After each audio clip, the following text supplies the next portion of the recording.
वक्त हमेशा एक जैसा नहीं रहता। 3 साल पहले की बात है कि पाकिस्तान क्रिकेट बोर्ड के वेटरन वज़ीर आज़म पाकिस्तान इमरान खान साहब ने आईसीसी के साबिक़ सरबराह एहसान मानी पर भरोसा किया और वो पाकिस्तान में सबसे मकबूल खेल क्रिकेट के करता धरता बन गए। जैसे बोर्ड में चेयरमैन तब्दील हुआ, ऐसे ही पीसीबी की राहदारियों में भी हलचल हुई और नए चेहरे बोर्ड में दाखिल हो गए। ठीक 3 साल बाद चेयरमैन पीसीबी का ओहदा तब्दील होकर रमीज़ हसन राजा को मिल गया है और अब उनकी होने वाली मीडिया टॉक से अंदाज़ा लगाया जा सकता है कि बोर्ड में कितनी तब्दीलियां हो सकती हैं। एहसान मानी ने 1 साल बाद पाकिस्तान क्रिकेट टीम का कप्तान तब्दील कर दिया था। अब रमीज़ हसन राजा के मसनद संभालने से कबल ही बाबर आजम और रमीज़ हसन राजा के दरमियान सिलेक्शन के मामलात को लेकर खबरें गर्दिश करती रहीं और रमीज़ हसन राजा की गुफ्तगू से भी बाबर आजम का मुस्तकबिल में टीम का कप्तान रहना और उनकी परफॉर्मेंस इससे मशरूत रहना दिखाई दे रहा है। पाकिस्तान क्रिकेट बोर्ड के चेयरमैन रमीज़ हसन राजा ने ओहदा संभालने से कबल नेशनल हाई परफॉर्मेंस सेंटर में खिलाड़ियों से मुलाकात की थी, जिसमें कप्तान बाबर आजम से मुलाकात भी हुई, मगर टीम सिलेक्शन पर ये खबरें गर्दिश करती रहीं कि बाबर आजम वर्ल्ड कप के लिए टीम के इंतखाब से खुश नहीं है। बाबर आजम स्क्वाड में शर्जील खान, फ़खर जमान, फ़हीम अशरफ और उस्मान कादिर के नाम शामिल करना के ख्वाहिशमंद थे, लेकिन उनकी जगह आसिफ अली, खुशदिल शाह, आज़म खान और शोएब मकसूद के नाम टीम का हिस्सा बन गए। मीडिया में इन खबरों को तक़वियत मिली कि रमीज़ हसन राजा ने टीम की सिलेक्शन में अपनी राय दी है। अगरचे चीफ सिलेक्टर और ख़ुद रमीज़ हसन राजा मुदाखलत की तरदीद कर चुके हैं, लेकिन बाबर आजम की जानिब से सिलेक्शन मामलात पर नाराज़गी की खबरों ने चेयरमैन पाकिस्तान क्रिकेट बोर्ड से बाबर आजम की अंदरूनी कहानी का कुछ ना कुछ खुलासा ज़रूर किया है। कदाफी स्टेडियम लाहौर में मीडिया से गुफ्तगू करते हुए पाकिस्तान क्रिकेट बोर्ड के सरबराह रमीज़ हसन राजा की इब्तिदाई गुफ्तगू से इस तासुर को ज़ायल करने की कोशिश की गई, क्योंकि उनका कहना था कि वो कप्तान को सबसे ज़्यादा मजबूत देखना चाहते हैं। उन्हें इस बारे में कोई कन्फ्यूजन नहीं है। वो कप्तान के मामलात में दखल अंदाजी के कायल नहीं, क्योंकि मैदान में कप्तान ही ने टीम को मनसूबाबंदी के साथ लड़ाना होता है। मेरे 1 इंच के मेरे जहन में कोई कन्फ्यूजन नहीं है कि कप्तान जो है वो सबसे स्ट्रांग होना चाहिए और इसमें कोई झिझक नहीं है मेरे जहन में। सो आप वो चीज़ आप भूल जाएं कि कोई थर्ड पार्टी आके इंटरवेंशन करेगी या सेकंड पार्टी आके इंटरवेंशन करेगी, बिकॉज उसने टीम को खिलाना है और उसने जताना है, प्रोवाइडेड कि आपके प्लान के हिसाब से फिर वो सिलेक्शन हो और वो भी बाय इन करे उस प्लान के। ये बड़ा इंपॉर्टेंट, जब मैं लीडरशिप की बात करता हूँ और डायरेक्शन बदलने की बात करता हूँ तो इन चीज़ों के ऊपर जो है वो टीम के साथ मैंने बात की है। ये आसान नहीं है काम। देखिए, किसी को भी आप कंफर्ट जोन से निकालेंगे तो वो स्ट्रगल करेंगे, मगर जब आप कंफर्ट जोन से निकलेंगे नहीं तो आपको अपनी पोटेंशियल का भी आइडिया नहीं होगा। कप्तान बाबर आजम की क़यादत में पाकिस्तान क्रिकेट टीम ने 6 टेस्ट खेले, जिसमें 5 में ग्रीन शर्ट्स कामयाब रही और वेस्ट इंडीज़ के हाथों 1 मैच में नाकामी से 2-4 रही। 9 बैनुल-अक़वामी एक रोज़ा मैचों में 4 में बाबर आजम की कप्तानी में टीम पाकिस्तान फतह समेटने में कामयाब रही, तो 5 में नाकामी उसका मुक़द्दर बनी, जिसमें ज़िम्बाब्वे जैसी कमज़ोर टीम के ख़िलाफ़ भी नाकामी शामिल है। T20 बैनुल-अक़वामी सतह पर अगर हम बात करते हैं तो बाबर आजम की क़यादत में पाकिस्तान ने 28 मुकाबलों में हिस्सा लिया, 15 में जीत और 8 में नाकामी टीम का मुक़द्दर बनी। 5 मुकाबले बेनतीजा रहे, लेकिन इंटरनेशनल क्रिकेट काउंसिल की रैंकिंग में पाकिस्तान की पोजीशन ज़्यादा बेहतर नहीं है। टेस्ट रैंकिंग में पाकिस्तान 5वें नंबर पर मौजूद है। वनडे इंटरनेशनल रैंकिंग में पाकिस्तान का 6ठा नंबर है और सरफराज अहमद की क़यादत में जिस टीम ने नंबर 1 पोजीशन पर कब्जा जमाया हुआ था, अब T20 सतह पर वो टीम तीसरे नंबर पर मौजूद है। Chairman Pakistan cricket board Ramiz Hasan Raja ने कप्तान को सपोर्ट करने की बात तो की, लेकिन वो टीम की परफॉर्मेंस भी बेहतर देखने के ख्वाहिशमंद है। प्रेस कॉन्फ्रेंस में एक सवाल पर रमीज़ हसन राजा ने कहा कि टीम की परफॉर्मेंस बहुत अहमियत रखती है। अगर टीम 6ठे और 7वें नंबर पर हो तो फिर नज़रें कप्तान की कारकर्दगी की जानिब मरकूज़ हो जाती हैं। इमरान खान कप्तानी के दौर में जैसे चाहते थे, जिसे चाहते थे उसे खिलाते थे। वो भी यही चाहते हैं कि कप्तान को इख्तियार हो, लेकिन फिर कारकर्दगी भी तो दिखाना होगी। देखें, बिल्कुल, क्योंकि मैं उस दौर में खेला हूँ जहाँ कप्तान 10 in 1 थे, मगर पॉइंट ये कहने का है कि अगर आपकी टीम मीडियोकर रहेगी, 4, 5, 6 या 6, 7, 8 के नंबरों पे रहेगी, सो फिर मल्टीपल आइज़ आपके ऊपर जुड़ जाती हैं रिगार्डिंग सिलेक्शन। इमरान खान जो थी उनके पास टॉप टीम थी, उन्होंने बनाई थी, और इसीलिए जब मैं खेलता था तो मुझे नहीं पता था कि चेयरमैन बोर्ड का कौन है या सिलेक्टर कौन है। उन्होंने कह दिया खेलेंगे, आप खेलते थे। सो मैं चाहता हूँ आइडली स्पीकिंग कि वही रुझान हो, क्योंकि ये गेम जो है 100 सालों में बदली नहीं है, 150 सालों में। यहाँ अभी भी कप्तान जो है वो मालिक है। सो मैं रियलाइज़ करता हूँ और कोई भी चीज़ ऐसी नहीं है कि जो कि सॉल्व नहीं हो सकती है। ये इम्पॉर्टेंट एस्पेक्ट इसमें देखने वाला ये है कि अगर आपकी परफॉर्मेंस अच्छी है so sky is the limit for you. आपको जो है ये जो चीज़ आप मेंशन कर रहे हैं ये अर्न करनी पड़ेगी through performances. Sri Lankan cricket team के दौरे पाकिस्तान में T20 सीरीज़ में कामयाबी के बाद कप्तान सरफराज अहमद को अपनी कप्तानी से हाथ धोना पड़ा, जिसके बाद बाबर आजम को अक्टूबर 2019 में दौरा ऑस्ट्रेलिया में T20 टीम का कप्तान बनाया गया। फिर मई 2020 में वनडे टीम की कप्तानी का ताज भी बाबर आजम के सर पर सजा दिया गया और अजहर अली के टेस्ट टीम की कप्तानी से अलहदा होने के बाद 10 नवंबर 2020 को बाबर आजम टेस्ट टीम के साथ तीनों फॉर्मेट के कप्तान भी बन गए। मगर बाबर आजम की कप्तानी के दौरान पाकिस्तान टीम ऑस्ट्रेलिया और इंग्लैंड जैसी टीमों के खिलाफ अच्छी परफॉर्मेंस देने से खासे रही और रैंकिंग में अपने रैंक से कई दर्जे नीचे वाली टीमों जिम्बाब्वे और वेस्टइंडीज़ से भी शिकस्त खा गई।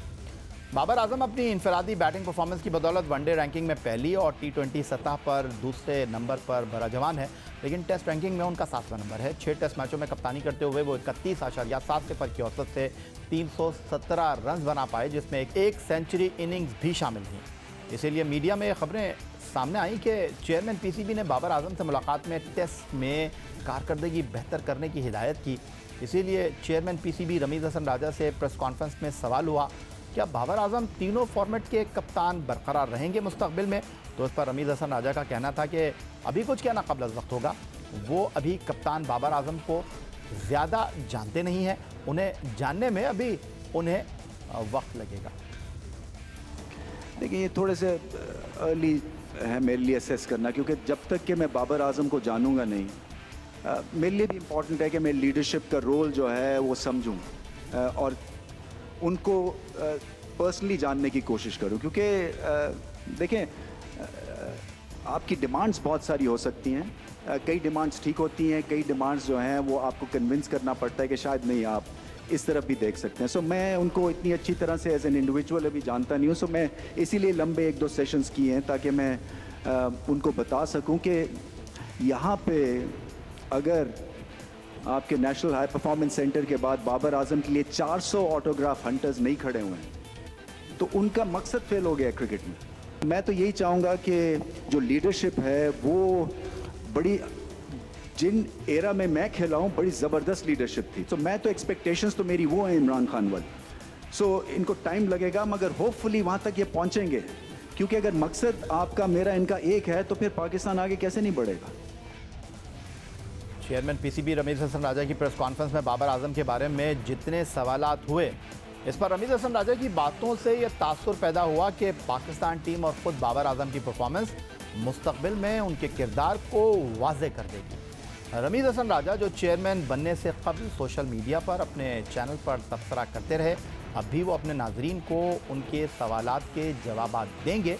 अलबत्ता माजी में जब बाबर आजम कप्तान नहीं थे और वर्ल्ड कप से कबल दौरा इंग्लैंड में पाकिस्तान को वनडे सीरीज़ में 4-0 से नाकामी की हजीमत से दो चार होना पड़ा था, चौथे वनडे इंटरनेशनल में बाबर आजम ने 115 रन की इनिंग्स ट्रेंट ब्रिज नॉटिंगम पर खेली थी, लेकिन फिर भी पाकिस्तान मैच हार गया, जिस पर रमीज़ हसन राजा ने बाबर आजम पर कड़ी तनकीद की थी। बाबर आजम ने 100 तो किया, मगर ये पुराने वक्तों का 100 है। ये ऐसा 100 है जब आप माइलस्टोन के लिए खेलते हैं, जब आप 100 रन करने के लिए खेलते हैं, इसलिए कि इनिंग्स उनकी चोक लग गया जैसे ही वो 100 के करीब पहुंचे। सिंगल्स निकालने की कोशिश उन्होंने यकायक शुरू कर दी, डॉट्स खेलने की कोशिश कर दी उन्होंने जब वो 90s में पहुंचे, और एकदम से रिदम जो है वो बर्बाद कर दिया अपने 100 की वजह से। और अगर आज टीम मीटिंग में बात होनी है तो वो बाबर आजम को सामने रख के बात होनी पड़ेगी, इसलिए कि जब तक कि आप मिसाल नहीं बनाएंगे और जब तक कि इस तरह की बैटिंग को अपने सिस्टम से निकालेंगे नहीं, पाकिस्तान कभी भी वर्ल्ड कप नहीं जीत सकेगा। सेल्फिशनेस दिख रही है, अपनी इंडिविजुअल परफॉर्मेंस और माइलस्टोन के लिए खेला जा रहा है, जिससे कि ओवरऑल टीम के एफर्ट को एक जबरदस्त जो है वो चपत रसीद हो रही है। तो जनाब, कहानी मुख्तसर है लेकिन बात बहुत सीधी है। नए क्रिकेट बोर्ड के सरबराह रमीज़ हसन राजा मुस्तकबिल में बाबर आजम को तीनों फॉर्मेट में कप्तान रखते हैं या नहीं, या किसी 2 फॉर्मेट में रखते हैं, किसी एक फॉर्मेट में कोई और कप्तान होता है। इन तमाम बातों का इन्हिसार बाबर आजम की अपनी परफॉर्मेंस और रमीज़ हसन राजा के सोच के साथ मुंसलिक है। आने वाला वक्त इस बात का खुलासा करेगा। मिलते हैं एक ब्रेक के बाद।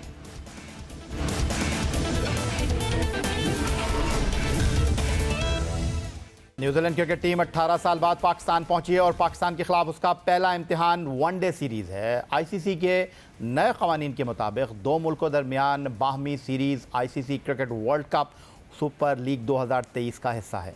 लेकिन पाकिस्तान क्रिकेट बोर्ड की कोताही और गफलत कहें कि पाकिस्तान और न्यूजीलैंड की सीरीज़ के स्टेटस को तब्दील करना पड़ गया है, जिसकी वजह बनी है पाकिस्तान और न्यूजीलैंड की सीरीज़ के दौरान DRS निज़ाम का ना होना। इत्तलात के मुताबिक न्यूजीलैंड सीरीज़ के स्पॉन्सर और DRS मामलात बर वक्त तय ना होने पर मामलात ख़राब हुए। भारतीय क्रिकेट बोर्ड ने IPL की अहमियत को समझते हुए 4 गुना मुआवजा अदा करके ICC के मंजूर शुदा DRS कंपनी की खिदमत हासिल कर लीं। इसी दौरान पाकिस्तान और न्यूजीलैंड के दरमियान सीरीज़ भी खेली जानी थी, लेकिन PCB इस मामले पर फुर्ती का मुजाहरा ना कर सका। इसीलिए मजबूरन अब पाकिस्तान क्रिकेट बोर्ड को न्यूजीलैंड के खिलाफ सीरीज़ के स्टेटस को तब्दील करना पड़ गया और अब यह series ICC cricket world cup super league 2023 का हिस्सा नहीं। अलबत्ता ये तीनों मुकाबले अब ICC cricket world cup super league के बजाय दो तरफा सीरीज़ के मुकाबले शुमार किए जाएंगे। PCB के मुताबिक यह फैसला DRS की अदम दस्तयाबी के बायस किया गया है, जो कि ICC world cup super league 2023 की प्लेइंग कंडीशन का हिस्सा होना ज़रूरी है। न्यूजीलैंड सीरीज़ में DRS टेक्नोलॉजी ऑपरेटर की अदम दस्तयाबी की वजह से इसको इस्तेमाल नहीं किया जा रहा। इस तमाम सूरत हाल पर गुफ्तगू करने के लिए हमारे साथ मौजूद हैं रोज़नामा जंग कराची के senior cricket correspondent Abdul Majid Bhatti साहब। लेकिन क़ब्ल इसके कि अब्दुल माजिद भट्टी से हम बात करें, पाकिस्तान क्रिकेट बोर्ड के सरबरा रमीज़ हसन राजा से जब प्रेस कॉन्फ्रेंस में DRS के मामले पर सवाल किया गया तो उन्होंने खासी नाराज़गी का इज़हार किया था। सर, DRS की सहूलत मौजूद नहीं है। जो पाकिस्तान न्यूजीलैंड की सीरीज़ आई है वर्ल्ड कप सुपर लीग के मुकाबले में शामिल थी, अलबत्ता वो अब नहीं है। तो DRS की जो सहूलत मुयसर नहीं है, उसकी कोताही किसका ज़िम्मेदार कौन होगा, किसको ज़िम्मेदार ठहराएंगे, कोई अकाउंटेबिलिटी होगी? हाँ, मुझे भी बहुत बुरा लगा यार फ्रैंकली, इसलिए कि जब बात किसी ने की कि नहीं है, सो एक बहुत मैस है ये, इसमें कोई शक नहीं है। इसके ऊपर मैं बात करूँगा। तो अब्दुल माजिद भट्टी साहब, रमीज़ हसन राजा भी इस तमाम मामले पर खफा दिखाई दे रहे हैं।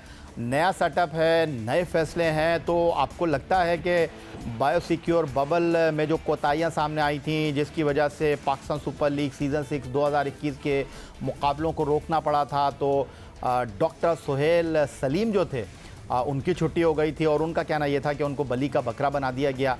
तो अब इस DRS मामले की कोताही में किसकी बारी है? देखिए, या वही लोग इस DRS की कोताही में मुलव्विस हैं जो डॉक्टर सुहेल सलीम के साथ अपनी नौकरियां बचाने में कामयाब हो गए थे। लेकिन ये DRS का जो मामला हुआ है, रमीज राजा साहब को कल मैं प्रेस कॉन्फ्रेंस में सुन रहा था। बहुत अच्छी बात है कि उन्होंने बाज़ जगहों पर मीडिया को वार्न भी किया कि भाई आप गैर जरूरी मुझ पर क्रिटिसिज्म ना कीजिएगा, वरना मैं भी जवाब दूंगा। तो मैं रमीज साहब से बहुत अदब और एहतराम के साथ कि भाई अगर क्रिकेट बोर्ड का हाउस इन ऑर्डर होगा कि मीडिया जाके क्रिटिसिज्म करे। मेरे ख्याल में एक ये DRS का केस, एक मोहम्मद हफीज का केस, ये दो केसेस जो हैं ये रमीज राजा के लिए टेस्ट केस हैं। रमीज राजा अगर अक्रॉस द बोर्ड इसकी इन्वेस्टिगेशन करवाएं, जो लोग जिम्मेदार हैं जिन्होंने मोहम्मद हफीज जैसे सुपरस्टार को तंग किया, उनको देखें, उनका रमीज राजा के साथ एक पुराना मामला है। अगर रमीज राजा यहाँ बड़े दिल का मुजाहरा कर रहे हैं और एक अक्रॉस द बोर्ड इन्वेस्टिगेशन करवाएं, जो लोग मोहम्मद हफीज केस में इन्वॉल्व हैं, चाहे वो कितना भी बड़ा बासर है, उसको भी घर रुखसत करें। जिन लोगों ने DRS में पाकिस्तान को लेट डाउन किया है, आज बांग्लादेश और श्रीलंका में DRS मौजूद है लेकिन पाकिस्तान में DRS मौजूद नहीं है, तो मेरे ख्याल में उनके खिलाफ भी एक्शन होना चाहिए। तो लिहाजा क्रिकेट बोर्ड खुद हॉफ वॉलीज देता है मीडिया को, उसके बाद मीडिया जो है, अब ये टीम सिलेक्शन जो मोहम्मद वसीम ने की है, मोहम्मद वसीम इंटरव्यूज पर इंटरव्यूज दे रहे हैं। भाई अगर टीम आपने अच्छी सिलेक्ट की है, आपको यकीन है ये टीम जीतेगी, तो फिर आप बार बार इंटरव्यूज देकर अपने आप को डिफेंड क्यों कर रहे हैं, डैमेज कंट्रोल क्यों कर रहे हैं? मेरे ख्याल में मोहम्मद हफीज और DRS के केस को रमीज राजा एक टेस्ट केस बनाएं, जो लोग इसमें इन्वॉल्व हैं उनके खिलाफ एक्शन लें और उसकी जो इंक्वायरी करवाएं, उसकी फाइंडिंग्स अनाउंस करें। अब ये जिस केस की आप बात करें डॉक्टर सोहेल सलीम की, डॉक्टर सोहेल सलीम के खिलाफ आपने इंक्वायरी करवाई, आज तक वो इंक्वायरी पब्लिक नहीं हुई। उस इंक्वायरी में और भी कुछ पर्दानशीनों के नाम थे, लेकिन डॉक्टर सोहेल सलीम को कुर्बानी का बकरा बनाया गया। मेरे ख्याल में अब ये वक्त आ गया जो कल डॉक्टर रमीज राजा साहब अपनी प्रेस कॉन्फ्रेंस में कह रहे थे। मैं ये नहीं कह रहा कि 90% चले जाएंगे या 100% को घर रुखसत करना पड़ेगा, लेकिन 100% बहरहाल पाकिस्तान क्रिकेट बोर्ड में कोई बहुत ज्यादा काबिल लोग नहीं बैठे हुए। रमीज राजा साहब जितनी जल्दी अपनी अच्छी एक काबिल लोगों पर मुश्तमिल मैनेजमेंट टीम बना लेंगे, पाकिस्तान क्रिकेट को भी फायदा होगा और रमीज राजा की भी नेकनामी होगी। बहुत शुक्रिया आपका। अब्दुल माजिद भट्टी साहब हमारे साथ मौजूद थे, DRS और मोहम्मद हफीज़ के मामले पर अपने ख्यालात का इजहार कर रहे थे। पाकिस्तान हॉकी फेडरेशन की जानिब से डोमेस्टिक सतह पर खेलों की सरगर्मियां शुरू हो गई हैं। माड़ी पेट्रोलियम हॉकी टूर्नामेंट और कोयटा में होने वाले हॉकी टूर्नामेंट के बाद अब 15 सितंबर से खैबर पख्तूनख्वा हॉकी लीग का इनेकाद हो रहा है। पाकिस्तान हॉकी फेडरेशन के सेक्रेटरी ओलंपियन आसिफ बाजवा के मुताबिक लीग में पाकिस्तान के टॉप खिलाड़ी एक्शन में होंगे। लीग की इनामी रकम बड़ी रखी गई है ताकि इससे खिलाड़ियों को फ़ायदा हो। ओलंपियन आसिफ बाजवा का कहना है कि अक्टूबर और नवंबर में नेशनल हॉकी चैंपियनशिप कराने का भी इरादा है। यही आज का हमारा प्रोग्राम था। ट्विटर पर आप मुझे फॉलो कर सकते हैं, फेसबुक पर हमारा पेज score.geo न्यूज़, जहां जाकर आप इस प्रोग्राम की क्लिप एक बार फिर देख सकते हैं और आप हमें ईमेल कर सकते हैं, अपनी राय से आगाह कर सकते हैं score@geo.tv। और इस दुआ, इस उम्मीद, इस तवक्को के साथ ये पाकिस्तान में खेल और खिलाड़ी तरक्की करते रहे। सैयद यार हुसैनी को स्पोर्ट की पूरी टीम के साथ अगले प्रोग्राम तक के लिए इजाज़त दीजिए। अल्लाह।